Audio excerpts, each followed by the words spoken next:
Now the Target 12 investigators with the latest developments in their ongoing investigation of a controversial contract. This afternoon, state lawmakers are holding more hearings to examine why the McKee administration gave a lucrative contract to a brand new consulting firm with political connections and how that money is being spent. Target 12 investigator Ted Nesi has been part of the team digging into that contract. He joins us now live at 4 with What's New. Ted, great to have you with us. Big week at the State House, of course. It was just last night that we saw that first legislative oversight hearing scrutinizing this deal. Yeah, Brian, and just to get people up to speed, this was the first time lawmakers called McKee administration officials before them to testify about the ILO contract, and they did have a lot of tough questions.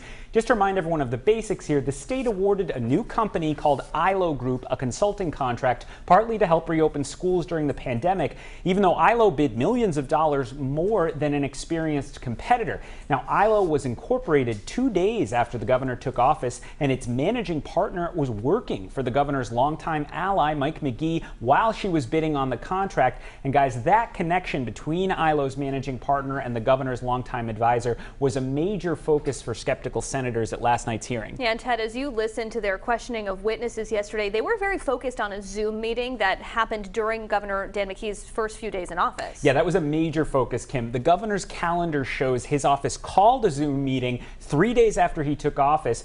Mike McGee, that longtime advisor I mentioned, was invited, as was the state purchasing agent who does contracts. The head of ILO was also invited, but the governor's office says she didn't show. At the hearing, Senator Stephen Archambault pressed Department of Administration Director Jim Thorson about that Zoom meeting. I didn't know who ILO was. With all due respect, I didn't ask you if you knew who ILO was. ILO was discussed in the Zoom meeting. Isn't that correct?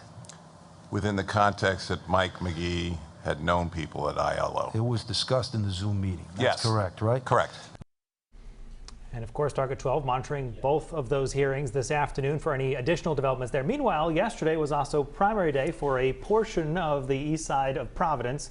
Familiar face coming out on top there. That's right, Sam Zurier, who was the former city councilor in Providence for that part of Providence, winning the hard-fought primary. There were 5 candidates to replace State Senator Gail Golden.